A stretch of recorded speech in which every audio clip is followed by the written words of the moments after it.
अस्सलामुअलैकुम दोस्तों। अगर मैं आपसे कहूं कि आप एक आम से कागज़ को कितनी दफ़ा फ़ोल्ड कर सकते हैं, तो आप में से कुछ लोगों का जवाब होगा 4 मरतबा, कुछ का 6 मरतबा, और जो लोग जिम वगैरह जाते हैं वो शायद कह देंगे 7 से 8 मरतबा, क्योंकि इससे ज़्यादा फ़ोल्ड कर पाना तकरीबन नामुमकिन होता है।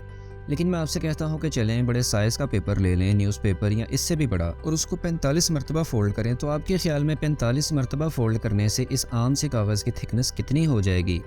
शायद आप सोचें कि जितना मेरा मोबाइल थिक है उतनी ही हो जाए, या फिर जितनी मेरी हाइट है, या फिर मेरे घर की ऊंचाई जितनी। लेकिन अगर मैं आपको बताऊं कि इसकी थिकनेस दुनिया की सबसे बड़ी बिल्डिंग बुर्ज खलीफा से भी ज़्यादा हो जाएगी, तो क्या आप यकीन करेंगे? जबकि दर हकीकत इस कागज़ की थिकनेस बुर्ज खलीफा से भी ज़्यादा हो जाएगी। अगर आप एक आम से कागज़ को 45 मरतबा फोल्ड कर पाते हैं तो इसकी थिकनेस इतनी ज़्यादा हो जाएगी जितना ज़मीन से चांद तक का फासला होता है। हुए ना हैरान सुनकर?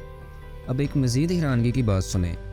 अगर आप इस कागज़ को सिर्फ एक मरतबा और यानी 46वीं दफ़ा फोल्ड करेंगे तो इसकी थिकनेस इतनी ज़्यादा हो जाएगी जितना ज़मीन से चांद का और चांद से वापस ज़मीन तक का फासला होता है। इसको एक और आम सी मिसाल से समझते हैं।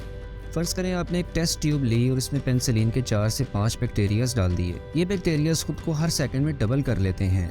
आपने इस ट्यूब को एक जगह रख दिया और जब आपने दिन 12 बजे इस ट्यूब को देखा तो ये सारी भर चुकी थी। लेकिन क्या आप मुझे बता सकते हैं कि 12 बजने से सिर्फ 1 सेकंड पहले ये ट्यूब कितनी भरी हुई थी? चलिए, अगर मुश्किल लग रहा है तो मैं ही बताता हूँ। ये ट्यूब 12 बजने से 1 सेकंड पहले आधी भरी हुई थी और सिर्फ 1 सेकंड में पूरी भर गई, क्योंकि बैक्टीरिया हर सेकंड में खुद को डबल कर रहे हैं और इसी को कंपाउंडिंग कहते हैं, जिसमें हर वक्त आपकी वेल्थ डबल ट्रिपल हो रही होती है।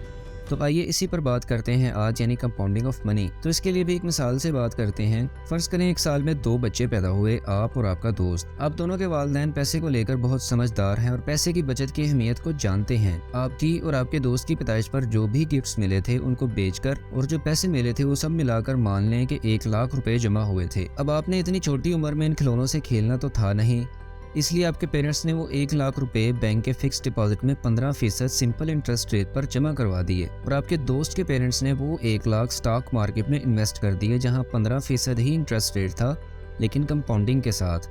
आपके पेरेंट्स ने आपको पढ़ाया लिखाया, आपको अच्छी जॉब मिली और आप एक अच्छी लाइफ गुजार रहे हैं। आपके पेरेंट्स आपको बता चुके हैं कि उन्होंने आपके लिए पैसा इन्वेस्ट कर रखा है और इसका प्रॉफिट आपको आपके रिटायरमेंट पर मिलेगा, यानी वो इतनी दूर की सोच कर बैठे हुए थे। अब जब आपकी और आपके दोस्त की रिटायरमेंट का वक्त आता है तो आप दोनों अपने अपने बैंक जाते हैं वो इन्वेस्टमेंट निकलवाने जो आपके पेरेंट्स ने की थी। आपको बैंक जाकर पता चलता है कि फिक्स डिपॉजिट में सिंपल 15% इंटरेस्ट की वजह से आपको 9,70,000 रुपये मिलेंगे और आप बहुत खुश भी होते हैं। वहीं आपका दोस्त, जिसकी इन्वेस्टमेंट 15% कंपाउंड इंटरेस्ट पर थी, उसको 33 करोड़ से भी ज़्यादा पैसे मिलते हैं। यह है कंपाउंडिंग की ताकत, यानी इन्वेस्टमेंट अमाउंट भी एक और दुरानिया भी एक जैसा, लेकिन प्रॉफिट में ज़मीन आसमान का फ़र्क। कंपाउंडिंग को हम अपनी आदत से भी समझ सकते हैं कि एक छोटी सी आदत को तब्दील करने से कितना बड़ा फ़र्क पड़ सकता है। मिसाल के तौर पर 3 दोस्त हैं, जैद, हामिद और बकर।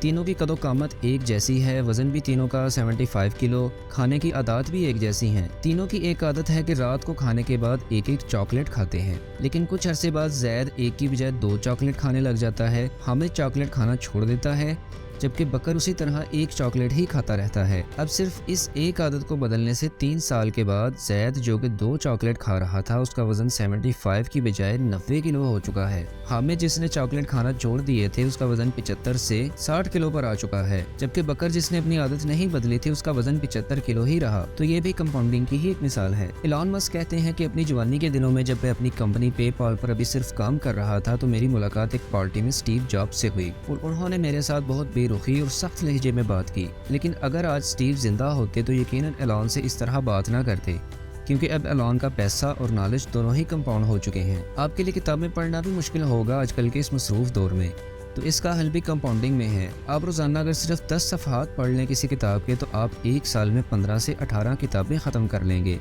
और अपने नॉलेज को इम्प्रूव करने पर ज़रूर टाइम दें, क्योंकि ये आपको सबसे ज़्यादा रेट ऑफ रिटर्न देगा। दोस्तों, अगर आप कंपाउंडिंग के बारे में मज़ीद जानना चाहते हैं तो मुझे कमेंट्स में लाजमी बताएं, ताकि मैं इस मौजू पर मज़ीद वीडियोस बना सकूं। वीडियो को लाइक करके अपनी फ्रेंड्स एंड फैमिली के साथ लाजमी शेयर करें, ताकि उन तक भी ये मालूमात पहुँच सके। चैनल पर नए आए हैं तो चैनल को सब्सक्राइब करके बेल आइकॉन लाजमी प्रेस करें, ताकि मेरी आने वाली किसी भी वीडियो से आप महरूम न रह जाए। मिलते हैं अगली वीडियो में, तब तक के लिए अल्लाह हाफिज़।